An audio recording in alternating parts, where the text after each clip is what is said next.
Bonjour à tous et bienvenue pour ce 5e numéro de B-Comics Show. 5e numéro déjà, et chose promise, chose due, aujourd'hui je vais vous parler de Luke Cage, le seul, l'unique Luke Cage. Alors, générique.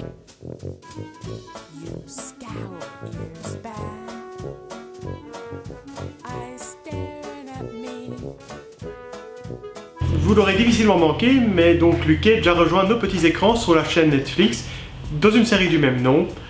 Alors, pour tout vous avouer, à l'heure actuelle, je n'ai pas encore regardé un épisode, et c'est aussi parce que j'attendais d'avoir tourné cette émission avant de m'attaquer à la série.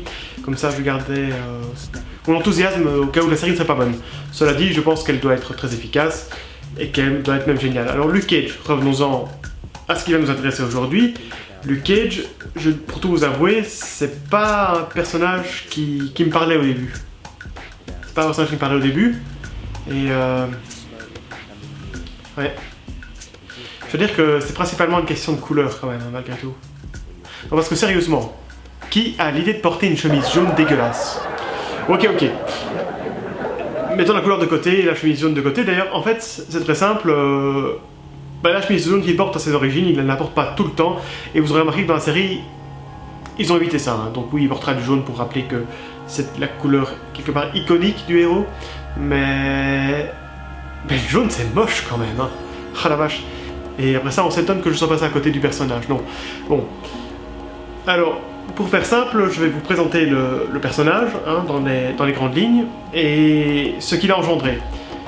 J'en avais vaguement abordé à l'émission précédente, mais on va venir plus en détail dessus, ça me semble important, ça me semble même intéressant. Ça a certes peu de rapport avec le comics, mais vous allez voir, malgré tout, ça a eu son petit impact quand même. J'ai nommé la Blaxploitation.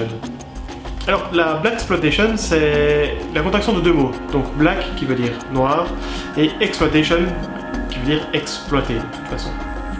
Le concept était assez simple au départ, c'était de remettre des Afro-Américains sur le devant de la scène au cinéma. Donc c'est ce que je dis, au départ le monde du comics n'était pas censé être touché par tout ça. Donc les Noirs se plaignent, à raison d'ailleurs, qu'on les cantonne dans des seconds rôles et qu'on ne les voit jamais à l'affiche. Parfois quand on met un Noir au premier plan, on va prendre un acteur blanc et on va lui mettre du cirage, bref, c'est pas très joyeux. Et donc, ils vont se plaindre un petit peu et ils vont être entendus. Va sortir des premiers films où donc des noirs vont apparaître au premier plan, et si le nom Blaxploitation est venu, c'est à double sens en fait, c'est-à-dire que on a bien entendu ces noirs, mais en réalité, si on les a entendus, c'est uniquement pour se faire de l'argent. Alors ça va engendrer toute une série de films, donc avec des acteurs noirs au premier plan, certes, mais le seul but sera clairement de faire de l'argent. La qualité de ces films est parfois très discutable. On tombe dans des clichés assez énormes. Les noirs sont peut-être plus tous des criminels, mais globalement, ils vont rester des personnages assez agressifs. Ils vont souvent avoir des rôles de Mac, des rôles de détectives privés. Pour les femmes, elles vont souvent finir comme prostituées pendant une période du film. Bref, c'est vraiment ultra cliché. Alors ils vont être confrontés à un problème de gang, au problème de crime, au problème de prostitution, au problème de drogue. En somme, tout ce que vous pourriez imaginer dans le domaine du cliché, ça va être mis dans des films, et le pire, c'est que ça va marcher. Ça va marcher tant et si bien que des personnages de comics vont naître de ce mouvement-là. Alors, un des plus connus, et ça n'est pas Luke Cage, enfin, on peut peser les pour et les contre, c'est la Panthère Noire, qui est née avec ce mouvement-là. Mais donc Luke Cage va naître de ce mouvement-là également. Donc Luke Cage, sa première apparition est en 1972, et pour dater plus ou moins le mouvement de la Blaxploitation, c'est dans les années 69-70. Donc on est vraiment au tout début de cette vague-là. Voilà, donc Luke Cage doit son apparition à la Blaxploitation, et quelque part, on peut remercier tout ça parce que le personnage le valait clairement. En 1972, donc, un personnage nommé Carl Lucas va être emprisonné à tort. Il va être emprisonné à tort et va être condamné pour quand même un paquet d'années. Et il se demande comment il va pouvoir arriver à sortir de là, et on va lui proposer une solution. Cette solution, c'est assez simple, c'est d'être cobé pour des expériences médicales. En échange de quoi, il aura une remise de peine. Donc, Carl Lucas se dit, oui, c'est ça, ou sinon je reste en prison quelque part, donc allons-y. Ces expériences vont le doter de pouvoir, tant et si bien qu'il va réussir à s'évader. Il va s'évader et il va retourner à la ville qu'il a vu naître, New York. Carl Lucas est donc de retour à New York, et pour être discret, je mets quand même des guillemets autour de discret, il change de nom et s'appelle Luke Cage. Donc voilà comment est né Luke Cage, grâce à des expériences médicales. Pour arriver à vivre à New York, il ne va pas se remettre à faire des crimes, surtout que ça lui a coûté cher. Il va se lancer dans le métier de détective privé. On en vient un peu au cliché de la blaxploitation, hein. Donc j'en revenais, le noir devient détective privé et il va être confronté aux gangs, à la drogue, aux problèmes de prostitution, des problèmes assez sombres donc, mais qui participent toujours à cette mouvance. Et ben voilà, il va avoir son petit succès quand même, hein. Il faut savoir quand même qu'il avait un titre à son nom. C'est pas donné non plus à tous les héros, hein. Tous n'ont pas eu le droit à avoir un titre à leur nom, donc Luke Cage, dès le départ, il avait son propre comics. Alors il va changer de nom en cours de route, il va s'appeler Power Man pendant tout un temps. Il va pas garder ce nom-là tout le temps, hein. Donc Power Man, c'est un alias qu'il va prendre pendant toute une partie de sa vie, jusqu'à la fin de son existence. C'est-à-dire en 1978, enfin fin des années 70 de toute façon, la blaxploitation commence à décliner. Son succès est sur le déclin et malheureusement les ventes du comics de Luke Cage vont descendre également. Il va être condamné. Ou alors? Eh bien c'est simple, ce n'est pas le seul à risquer sa place. On pourrait penser qu'il va être mis avec un autre noir qui aurait souffert du même problème de la fin de la blaxploitation. Eh bien non, cet autre personnage dont le comics est menacé, c'est Iron Fist. Et il va être décidé de combiner ces deux personnages et d'en faire un duo nommé Power Man et Iron Fist. Donc dans les années 78, vous avez un nouveau comics qui va être lancé mettant ces deux héros en vedette.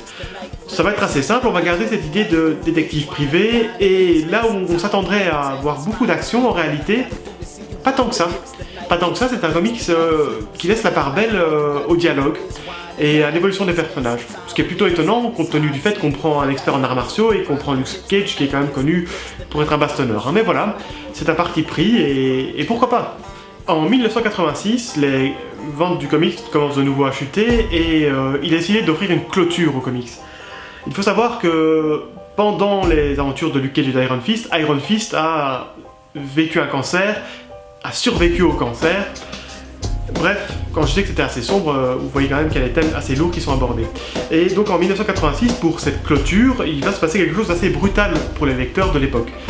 Il va être décidé de tuer Iron Fist. Alors, c'est pas le premier personnage à mourir, mais sa mort est très étonnante, est vraiment très étonnante. Pour vous donner le contexte, rapidement, ça spoil, mais en même temps, ça spoil pas vraiment, c'est en 1986, hein. Depuis lors, Iron Fist est de nouveau en vie, je vous rassure. Iron Fist est dans la chambre d'hôpital d'un enfant qui a un alter ego, en fait il se transforme en super vilain. Un peu comme Shazam chez DC, hein. Donc vous avez cet enfant qui se transforme en super héros. Là vous avez le Captain Hero, qui est donc un enfant qui se transforme en super vilain, mais voilà, il est dans le coma et il est dans son lit. Iron Fist est à son chevet et il va s'endormir. Là l'enfant se réveille et va chercher à chercher de l'aide. Il va aller près d'Iron Fist. Il va le secouer, il ne va pas arriver à le réveiller, et par l'énervement il va se transformer en Captain Hero, et Captain Hero va tabasser littéralement Iron Fist à mort. Tabasser Iron Fist à mort. C'est très cru. Luke Cage, qui se trouvait non loin de là, va être attiré par des bruits, va arriver sur place, va constater que son ami Iron Fist est mort, par terre, va se tourner vers Captain Hero, et Captain Hero va littéralement disparaître, laissant Luke Cage seul avec le cadavre d'Iron Fist qui a été tabassé à mort. Les flics vont arriver et finalement le seul coupable à leurs yeux ça va être Luke Cage, parce que c'était le seul présent, d'après eux, sur les lieux du crime. Luke Cage ne veut plus finir en prison, Luke Cage va s'enfuir et va commencer une vie d'errance. Mais voilà, je l'ai dit, ce n'est pas la fin du personnage, des personnages pour être précis, puisqu'Iron Fist va revenir à la vie. Il va revenir à la vie dans les années 96, si je ne dis pas de bêtises. Et on va lancer une nouvelle série qui les mettra en place. Donc cette série c'est Heroes for Hire. Et le concept va être assez simple, hein. Vous avez donc Luke Cage et Iron Fist, et on va leur rajouter des héros qui vont venir des mercenaires classiques, hein. Donc vous avez Deadpool par exemple comme personnage emblématique qui va les rejoindre, Hercule qui est un peu moins connu mais qui va aussi les rejoindre dans certaines aventures. Bref, le concept est assez simple. Audio va chaque fois venir se rajouter un héros, et ils vont vivre leurs petites aventures. Alors l'histoire faisant, La compagnie Heroes for Hire va être rachetée par Tony Stark. Sauf que Tony Stark ne veut plus de Luke Cage et va renvoyer Luke Cage. Luke Cage va être sorti du groupe. Le groupe va se disloquer et Luke Cage va vivre sa vie. Et sa vie, elle est quand même pas mal remplie. Hein. Donc Luke Cage, au-delà du fait qu'il a un duo mythique, j'ai envie de dire, avec Iron Fist, il a quand même travaillé aussi avec les Avengers, c'est pas rien. Et surtout, il a croisé la vie de Jessica Jones. Jessica Jones, dont il va tomber amoureux et avec qui il va avoir un enfant. Ils vont avoir une histoire assez compliquée, va-t-on dire. Un peu de je t'aime moi non plus. Mais voilà, ça va bien avec les deux personnages, ils sont tous les deux avec des caractères très forts, très trempés, aussi bien Jessica Jones que lui. Bref, c'est un couple qui tient la route et qui fait plaisir à voir. Et maintenant, vous pouvez retrouver Luke Cage dans une série qui a été lancée récemment en VO avec Iron Fist. Vous avez un comics récemment paru chez Marvel également le mettant en place. Bref, Luke Cage est vraiment à l'honneur. Vous vous retrouvez assez facilement dans des séries qui sont quand même majoritairement de qualité. Il faut savoir que le principe pour Luke Cage, dans la majorité de ces séries solo, c'est des aventures qui sont assez terre à terre, malgré que ce soit dans l'univers Marvel. Et c'est assez rafraîchissant finalement parce qu'on s'éloigne de ces conflits cosmiques et des problèmes de fin du monde pour aller dans le local finalement. Par exemple, Luke Cage pendant tout un temps va chercher à simplement améliorer la vie du quartier dans lequel il vit en luttant contre les gangs, en aidant les petits commerces, ce genre de choses là. C'est un peu un héros du quotidien, Luke Cage, et c'est ça qui me plaît chez lui. C'est ça qui me plaît chez lui, mais qui doit plaire à plein de gens parce qu'il a quand même une belle notoriété et j'étais passé à côté pendant tout un temps simplement parce que je n'avais pas son look, ce qui est un peu idiot quand même. C'est très idiot. Mais bon, soit. Voilà. Tant et si bien, donc son succès, il est là, il est présent, réellement, il est palpable. Et donc maintenant, vous avez droit à cette série sur Netflix. Alors, cette série, je ne peux que vous encourager à la regarder. Comme je l'ai dit, je me suis gardé la surprise quelque part et je pense que je vais la binge-watcher, comme j'ai fait avec Jessica Jones. Voilà, maintenant vous savez donc qui est le personnage de Luke Cage, ses origines. Je vous ai parlé un petit peu de la Blaxploitation, ça me tenait à cœur parce que c'est important pour le personnage et puis comme vous le voyez, ça a créé d'autres personnages. Donc j'ai cité la Panthère Noire, j'ai cité Luke Cage, on peut aussi citer le Faucon par exemple. Donc vous voyez, il y a quand même plusieurs personnages qui sont vraiment nés de là et qui sont restés, donc c'est quand même pas rien. Je pense que je vais en rester là, je pense que j'ai réussi, et c'est rare, à faire une vidéo assez courte. Pour la petite histoire sur Jessica Jones, j'ai charcuté la vidéo, j'en étais à une trentaine de minutes, et je me suis dit que j'allais reprendre certains thèmes que j'avais dans la vidéo et je vais les dispatcher dans d'autres vidéos, parce que ça me vient encore de les aborder. Mais là voilà, je suis assez fier de moi, je pense que ça va être court, je pense que ça va être bien, je pense que c'est intéressant pour vous, et on se revoit bientôt donc pour mon avis sur la série Luke Cage, ou pourquoi pas sur autre chose, vous le verrez bien au titre. Et sur ce, j'ai envie de vous dire, be happy, be healthy, be comics. You scowl, you're bad. Eyes staring at me.